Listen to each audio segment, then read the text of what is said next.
Hello, good morning, and welcome. This is the podcast of Risk, Return, and Responsibility.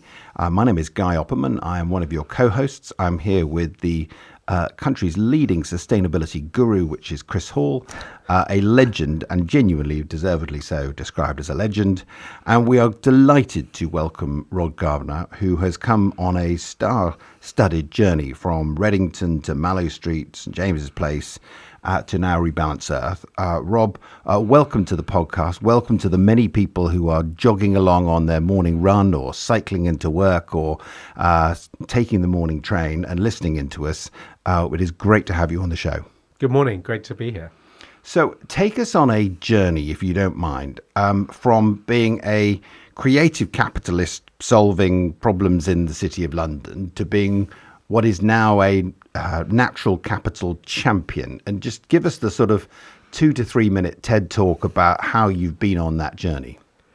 Yeah, great question. So 20 years ago, almost exactly, Dowd and I founded Reddington, which seemed like a pretty crazy idea to take on the big incumbent investment consultants and really begin with the end in mind and focus on where do final salary pension funds need to get to and how to balance risk and return and bring in new tools and techniques to do that. And underneath that, Reddington has always been a purpose-led organization. We wanted to make 100 million people financially secure.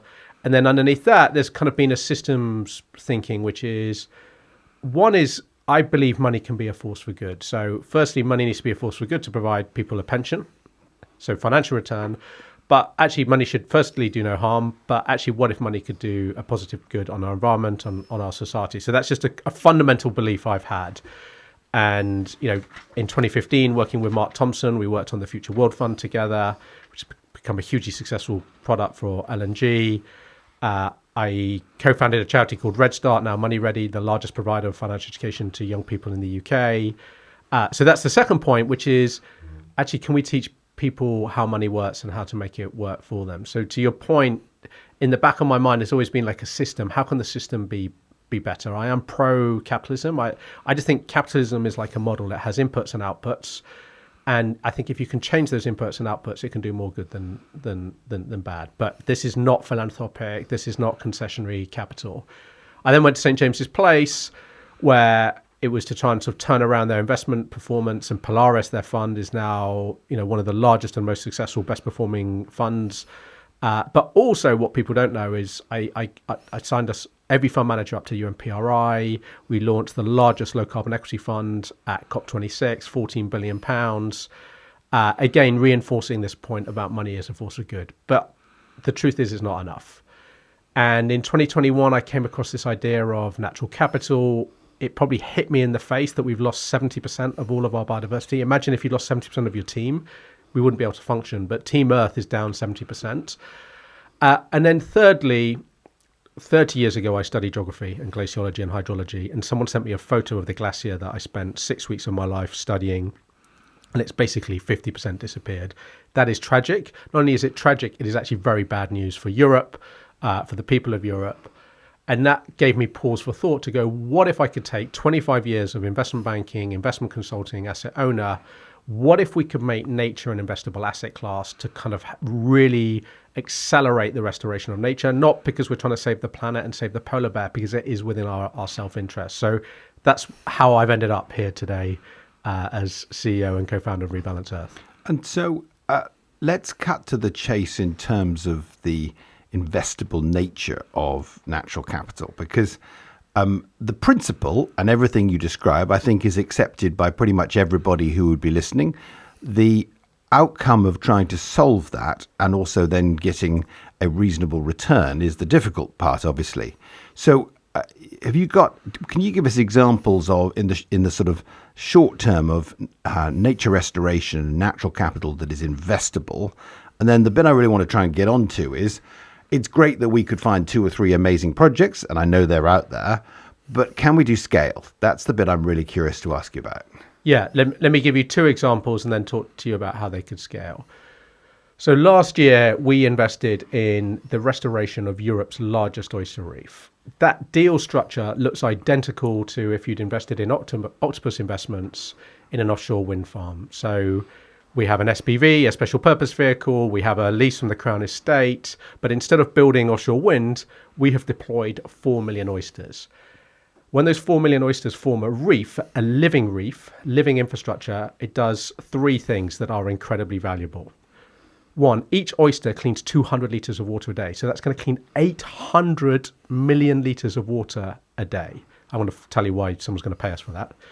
2, oyster reefs are basically the coral reefs of the North Sea. So they underpin marine biodiversity. That is exceptionally valuable to some companies. The third thing is they provide amazing coastal defences, much better and cheaper than building giant cement walls to stop stuff falling in the sea. So these oysters, let me be clear, will not be eaten. These will not end up in a restaurant in London or in a pub. They will remain there as living infrastructure, continuing to grow and expand and clean more water, restore more marine biodiversity and protect more coastline. So once you've got this idea that nature is living infrastructure, now I need to find out who pays. So what people don't know is that Nestle Purina, their pet food business, is the largest catcher of fish in the North Sea. They are highly dependent on 17 fish in the North Sea. The other thing that most people don't know is that Nestle Purina is the largest, most profitable part of their entire business. They make more money from pet food than chocolate or coffee. Love it. So this is material risk. When this is not sustainability or ESG, this is a company that makes billions of Swiss francs in revenue and profit from catching fish in the North Sea and turning it into cat food. The fish in the North Sea has been declining at an ever significant rate since the 1970s for a number of reasons. So they are structurally, in sort of financial terms, short marine biodiversity. So if we can start to restore that marine biodiversity, that protects supply chain risk, it protects ingredient volatility, and it underpins their ability to keep delivering product. The other thing that Nestle has in the rest of their business is they have a lot of farms off the coast of Norfolk and East Anglia. They produce runoff and nutrients, and so the water quality is incredibly important. So we have structured, it looks like a lease or a power purchasing agreement, but the contract pays for outcomes, for clean water, for marine biodiversity. The coastal erosion is interesting, but not relevant to them. But effectively, we have to build a reef, deliver that reef has to perform. And if that reef performs, we get paid. That makes a financial return, pays back the SPV, pays our fund, and then it pays the West Yorkshire Pension Fund. And so all of a sudden, we are now making money out of nature being alive rather than dead. Does that make sense? No, it makes fantastic sense. So I would distill that, though. You've got one incredibly, very substantial client. Correct. With, as is always with infrastructure, a long lead time. I think it's interesting, your structure of payment, because it sounds to me like you are on a performance-related payment, Correct. Which is wonderful and brave and punchy. Not everybody can do that for obvious reasons. But at the same stage, how do you then commercialize this and make this on a bigger scale? Because I think where Chris and I come from is we are desperate to see this on a larger scale, and we can see what COP is trying to do in various shapes or forms. We can see the argument having been made, and we love what you're doing in one single issue project. Do you think this can be democratized so other providers can step in and do similar stuff? Yeah, so we've now got 22 other opportunities across the UK coastline with water utilities, with house builders, where we're solving either a water quality issue or a marine biodiversity issue or a sedimentation issue there. And that's just oyster reefs. But the real opportunity and breaking news is landscape recovery projects, which is doing it at an entire catchment. So tomorrow we will be announcing that we have provided catalytic capital to restore the entire Evenlode catchment, which is west of Oxford. Let me unpack that before I talk about how many of those are needed to be done and how this crowds in billions of pounds. Now, here's a little thing, to quote Michael Kine, not many people know this. In the UK, the peak rainfall that we had in January or February, in fact, I'll ask both of you, how much do you think peak rainfall in the UK has increased from 2010, so just 15 years ago? So the rainfall that we had in January or February, which is pretty miserable. Mm. Well, I know it wasn't the worst in the last couple of decades, but it was pretty close second, wasn't it? Well, in certain areas. But, has it increased 30%, 3 times, 5 times? How much do you think peak rain just in the last 15 years? So not since 1850. I'm going to say it's doubled. 5 times. If for an investment, I said I could increase your money 5 times over 15 years, that's over an 11% IRR, you'd be biting my hand off. That is the risk that is hitting the UK. It is hitting people's homes. So Zurich just brought out a report saying that we have all of these prisoner mortgages. People can't move. You can't get a new mortgage. People aren't really talking about this. The city of Northwich up near Cheshire got decimated by floods in 2021. 40 out of 60 businesses left the CBD. Farmers, their businesses destroyed. Our salt mines around there, Tartar and Ineos, they suffer from drought. This is a critical issue for Network Rail, for Thames Water, for every business. This is a risk that has crept up on us, but is here right now. So much so that in November, there was a national emergency briefing. So much so that in January, our joint intelligence services said that climate and biodiversity loss was a critical threat.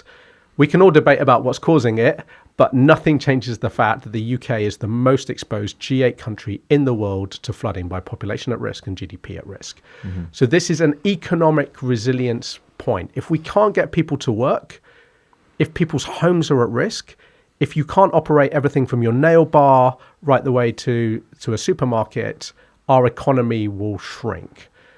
So that's the bad news. The good news is if we restore our degraded landscapes. So in the UK, we've straightened and canalized 90% of our rivers. We have basically smashed our soil to smithereens. We have degraded our peatland. But if we reverse all of those things, the landscape becomes more resilient. And when we do that, we dramatically reduce the impact of flood risk. We can't change the amount of rainfall that's going to hit us, but we can change how long that water drains through, and we can reduce the flood peak. And when we reduce that, we can reduce the damage by up to 70%. So a few years ago, DEFRA announced these landscape recovery projects. There's about 56 of them. They were to be sort of publicly funded, but we all know there's not enough money. DEFRA literally today has come out with a new flood funding model saying, how do we crowd in private capital? And so we, with West Yorkshire Capital and a couple of other pension funds, are providing catalytic capital to unlock a further £50 million of private investment to sit alongside £115 million of DEFRA money to restore an entire river catchment. So we're going to restore the peatland. We're going to pay 57 farmers to farm differently. And then off the back of that, we're going to generate a number of ecosystem services: clean water, reduced flood risk, increased biodiversity, sequester carbon, education, recreation and health. And then we will be paid with an offtake from DEFRA in the same way that it created the offshore wind market. Network Rail will pay us because we're going to massively reduce flood risk to their railway line that goes all the way down the Evenlode catchment. Thames Water are going to pay us for water quality. SSEN, which is the district network operator, is going to pay us because we're going to reduce the risk of flooding to substations. Again, not many people know this, but we have 1,000 substations at risk of power outage due to flooding. So, but I think where you're taking it to another level, which I think is really interesting, is you're creating a multitude of new clients. And whilst you've got your organization there, you're an outlier, if I'm bluntly honest. There aren't many who are in your space who are creating a commercial vehicle that bog standard DC pension funds would then turn around and start investing in. And can I just sort of flip it back to pensions and say, why are so few DC or even DB pension funds investing in natural capital at the present stage? Look, I think DB, let's part that because I think most of them are like what they were on the glide path to landing into buyout and annuities. Yeah. Now they're sort of pausing and do we run on or not? I think if the run on gets solved and there's a decent enough surplus, a handful of them will look at that. The people who are really looking at this are local government pension schemes.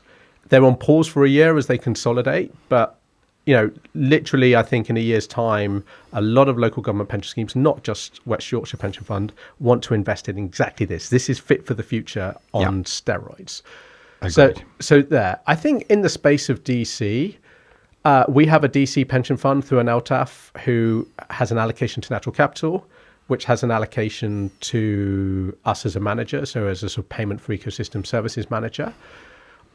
As my good friend Mark Thompson, who's DC, said to me, "So look, Rob, I need a sweetie shop of natural capital." Of course, fund managers. that's where we're building to, isn't it? And I think this is where the role of LTAFs is important. I think Mallow Street have done surveys, IPE have done surveys.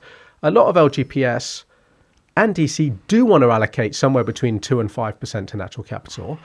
I think what they need is a sweetie shop of forestry, sustainable forestry, regenerative agriculture, and Chris, we were talking earlier about regen ag, and then what we do for payments for ecosystem services. I think the second question is how much in the UK and how much in the rest of the world.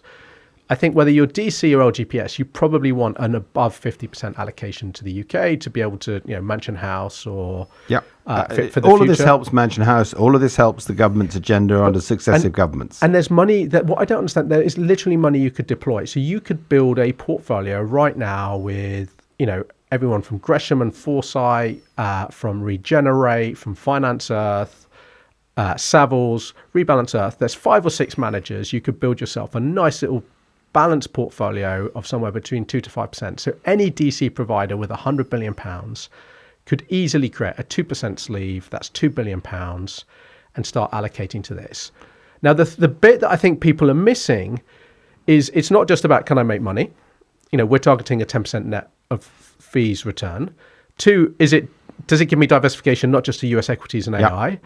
3, and this is the really interesting thing, is this kind of idea of portfolio resilience and reflexivity at 2 levels, for my members' lives and for the assets I invest in. So as I start to invest more and more in the UK, I lend more and more money to United Utilities and Thames Water. I own more stocks and shares in Tesco's and Sainsbury's. I own more and more physical assets in the UK. And therefore, all of the risks that I've just talked about are impacting the assets I'm invested in. But guess what? The homes of the people who are your very members. Of course. And if you go back to a year ago and the Cushion and the Eversheds piece, which says I should take into account the life of my members, we pretty much can guarantee that 90% of a DC or LGPS member will retire here in the UK.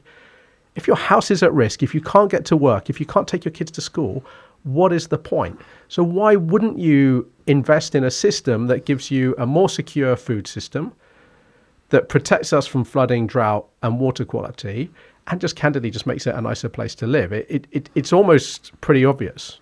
Chris?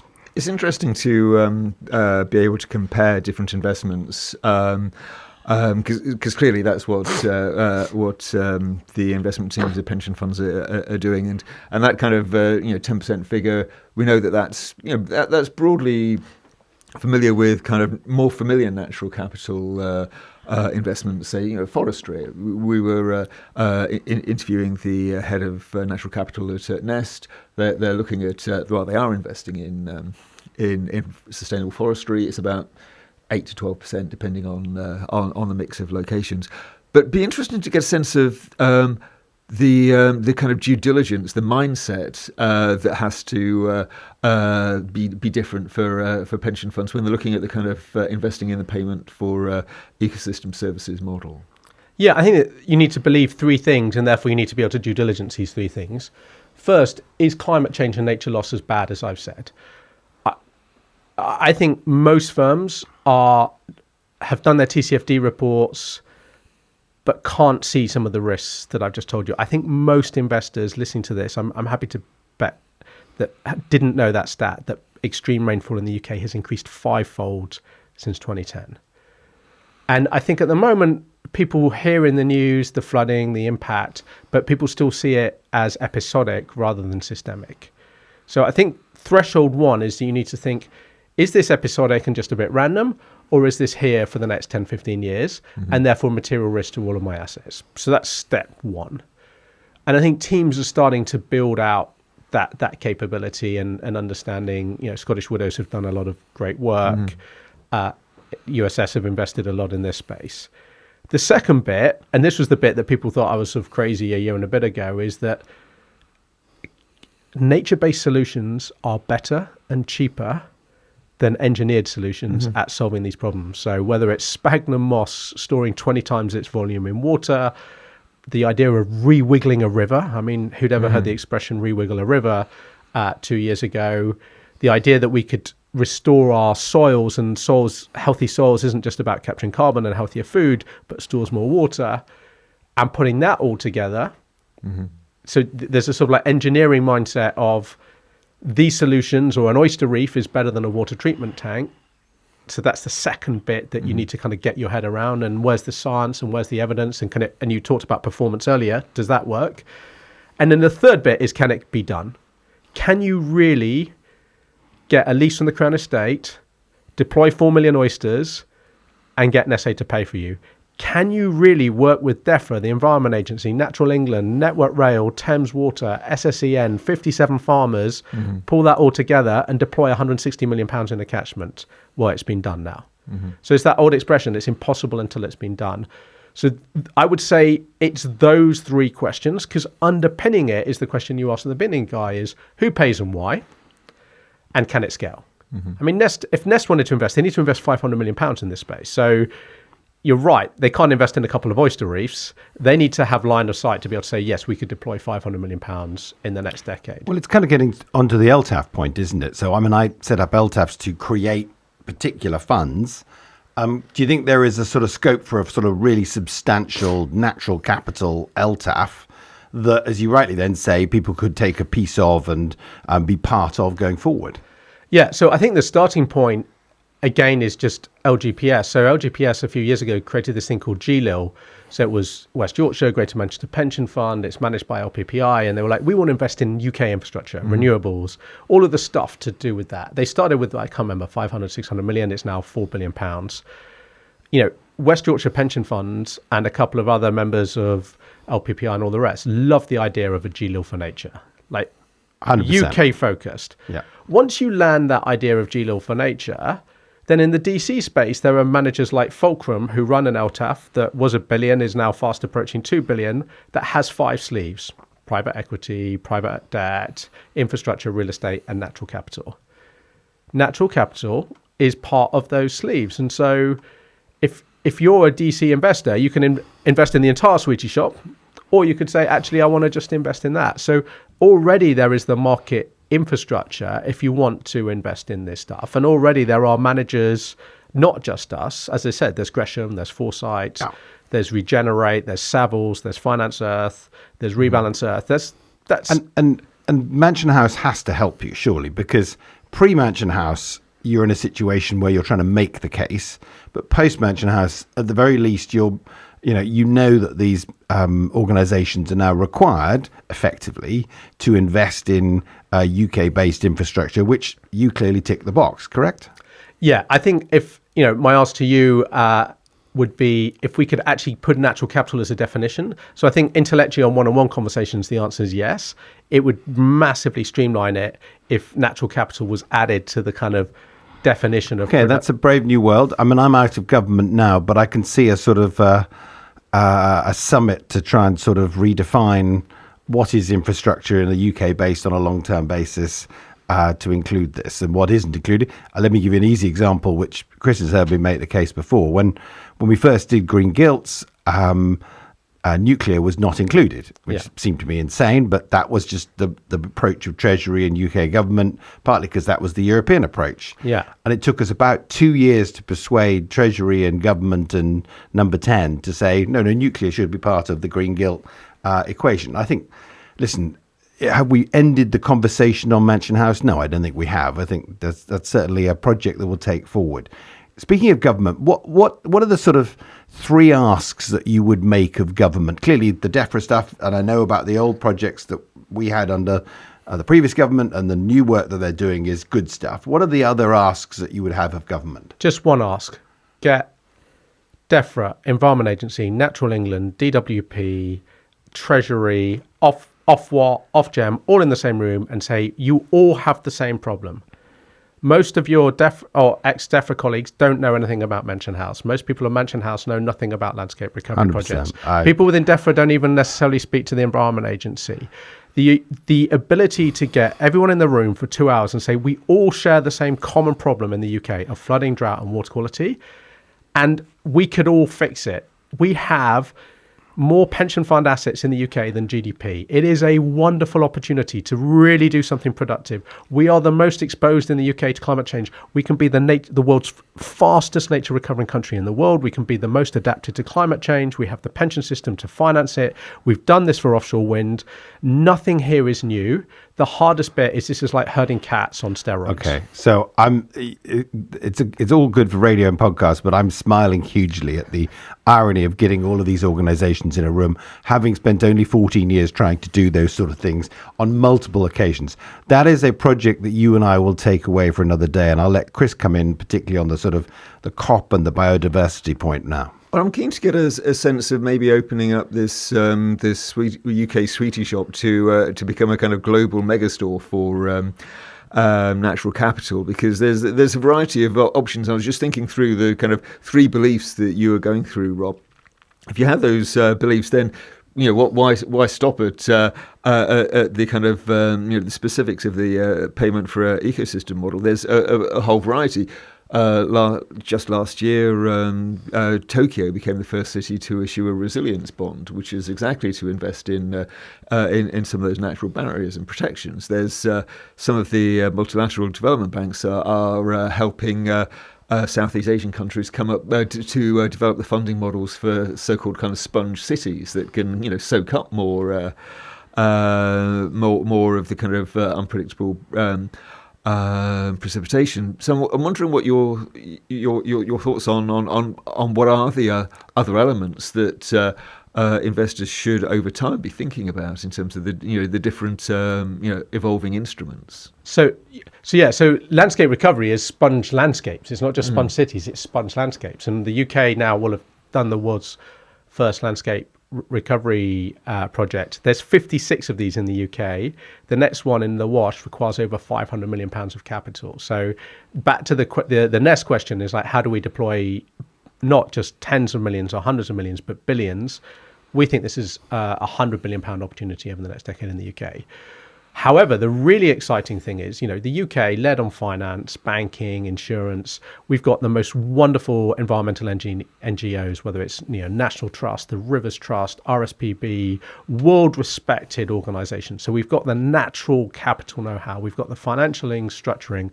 We've got a degraded landscape, but that is the opportunity. We could turn this into an exportable IP in the same way that the UK is the third largest exporter of cyber resilience and cyber security around the world. The UK could become world experts in how to do natural capital at scale. So we could take it to Europe, we could take it to the rest of the world to do this. And by the way, the problem with the resilience bond is, I don't know the Tokyo one, but like the New York ones, that gives you a financial payout. This reduces the risk. This is adaptation at scale.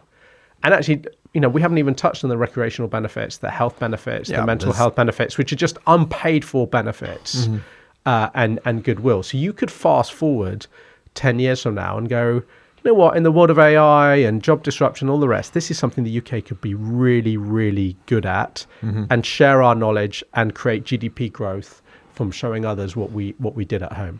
So for me, there's a consultancy opportunity as well, because bluntly, I look at I wanted to try and do sort of a yin and yang of the consultancy world. So on the one hand, the old world you used to be in of investment consultants, right? Yeah. They seem to be spectacularly, I'm sure with honorable exceptions, lacking in keenness is a polite way of saying, to recommend natural capital. And yet there is, it seems to me, a massive opportunity, if I fast forward 5 to 10 years, to take the learnings and the capabilities we have in this country and say to XYZ country, it doesn't really matter which, but to say to them, let us help you on this journey. We've got the capability, the understanding, we know what works and what doesn't work, and we can make it work financially as well. Yeah. Look, I think it's a culture and a vision point. I think in 10 years' time, we have a tale of two futures. One where we don't do anything, the rainfall will continue to get worse, flooding will get worse, and our GDP will be down. It will be down. Whether it's 12%, I don't know, but it will be negatively impacted. More and more people's homes will be in misery. I promise you, if you live in a home that's been flooded, your life is misery. Or there's one where we restore this, we use our pension funds, we make money, we restore our landscape and all the rest. That future is in front of us. The problem we have in the UK is we don't have enough people like West Yorkshire Pension Fund who are prepared to take the risk 2 years ago or 18 months ago and look a little bit crazy investing in Rebalance Earth, look a little bit like, what are you doing investing in an oyster reef with Nestle? And I think the consultants are stuck in the same thing. People just, unfortunately in the UK, people are motivated by fear. They don't want to look stupid. It takes bravery when Natural England stand up a new strategy to say, we're now going to start talking about nature as infrastructure. These are the things. It takes bravery when we see DEFRA to say, we're going to change our flood funding model to make these things happen. And so I think we need a shift in mindset across all of those actors to go, okay, there is a possible future, but there is a plausible future that we all have a stake. We all have agency in making this happen. I think the consultants want this to happen, but they don't want to go first. Everyone wants to go 10th in line. So there's a very nice line. I'm sad enough that back in the day when you were doing other jobs, I used to read your blog. And it's not sad, it's probably a criticism, but and I remember partly because I liked the name of it. So it was called Gardner's World, obviously misspelt compared to the Monty Don version, but it was in the sort of finance space when I was working in government in the finance space, and I was curious and used to look at it. And there was a line I thought which was really interesting in it from one of the blogs, which was said, everybody wants to be the second person to use Tesla or to Uber or all of the modern innovations that we're all talking about, or AI is a good example. They don't want to be the innovator in that. And I think that applies in this space just as much as anything else. What will be the catalyst that changes such that in this podcast, we try to fast forward and look to the brave new world, and what will be the catalyst that really changes things, that sees things differently in 5 years' time? There's no substitute for seeing it. So the acceleration we had after the Nestle Oyster Reef project with Oyster Heaven, I think, I've already had people emailing me and say, can I come and visit the Evenlode catchment?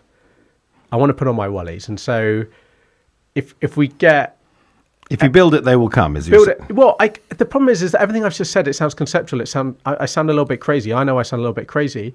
But when you stand there in your wellies and you speak to Tim Fields from the farming cluster, and then you speak to the operations manager at SSEN and talk about the substations, and then you meet the equivalent person at Network Rail, and then all of a sudden it just goes, yeah, it's so obvious. And once it's so obvious, you go, what? You're telling me there's 56 of these? And this is just a little minnow. This is a mise-bouche of a landscape recovery project.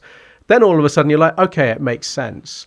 But in the same way that an electric car and Tesla just didn't make sense 20 years ago, these things just require, demonstration is so powerful.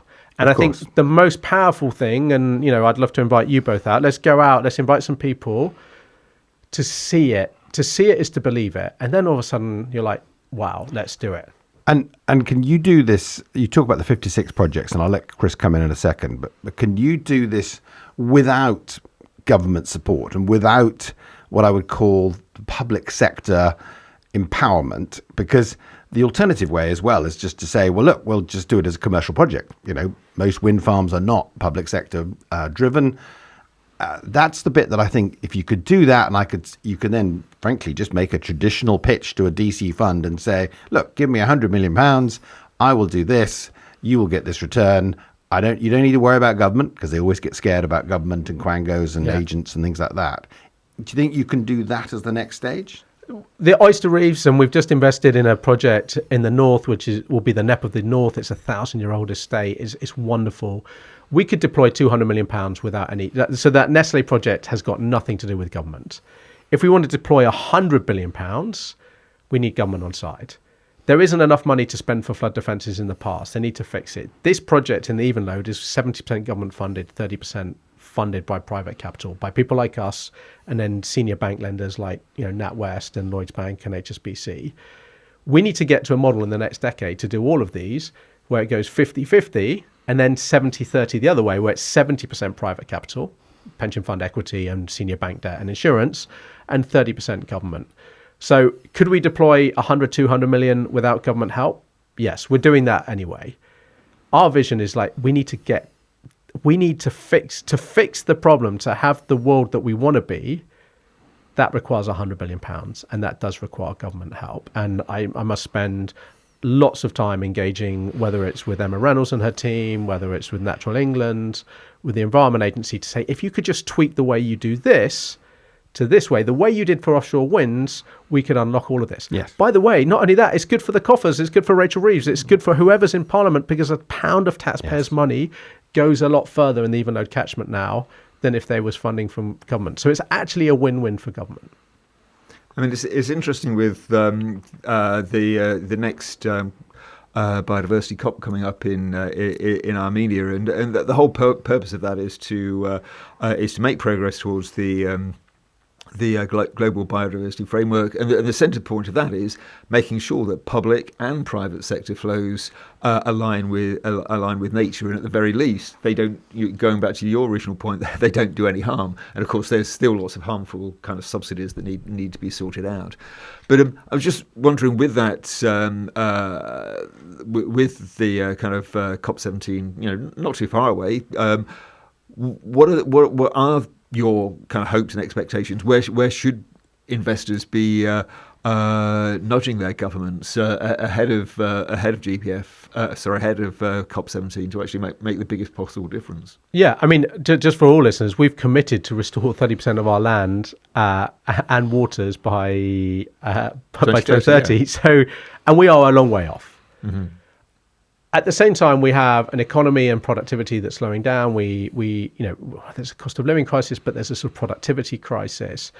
And the problem is, when nature is pitted as something else that we need to do on top, it's too hard. There's just not enough money in the system. You've hit the nail on the head in terms of government. That's where the rubber hits the road. So the commitments that were made in the past, we're not going to hit.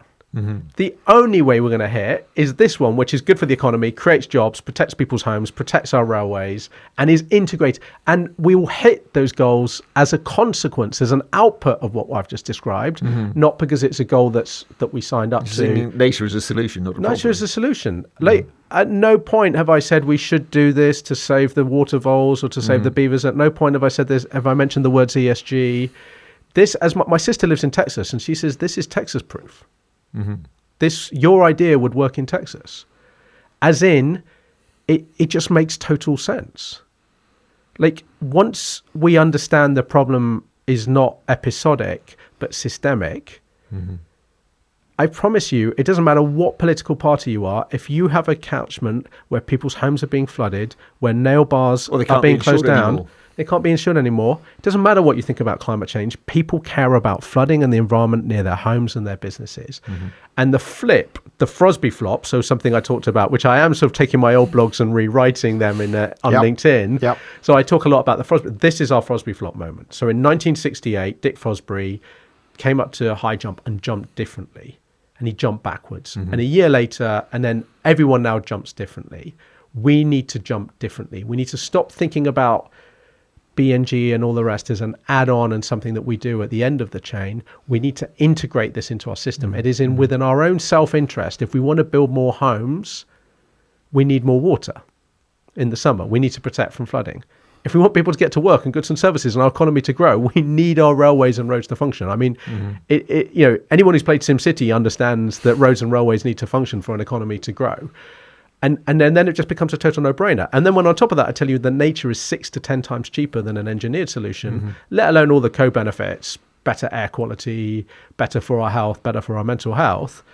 I promise you what's going to happen now is our phone will go off the hook because every local MP and councillor and mayor will go, where's the next Evenlode? I want Evenlode in Manchester. I want Evenlode in Bristol. I want Evenlode in Sheffield. I want Evenlode in Glasgow because it's like, well, why wouldn't we do this? So what a great way to bring this to a close. The allegory of the greatest high jumper of all time, turning things on his head and then the world changing as a consequence of that, I think is a great allegory. So thank you so much if you've joined us on your morning jog, your daily commute on the train, driving the kids to school, or however you are listening to us. Please subscribe, comment, applaud, recommend to your friends. But most of all, thanks to Rob Gardner, author of the most interesting financial blog in Christendom, Gardner's World, misspelt if you are a gardener, obviously. But thank you so much for joining us. It has been a massive pleasure having you on. Well, thank you, Guy. Thank you, Chris. Thanks, Rob.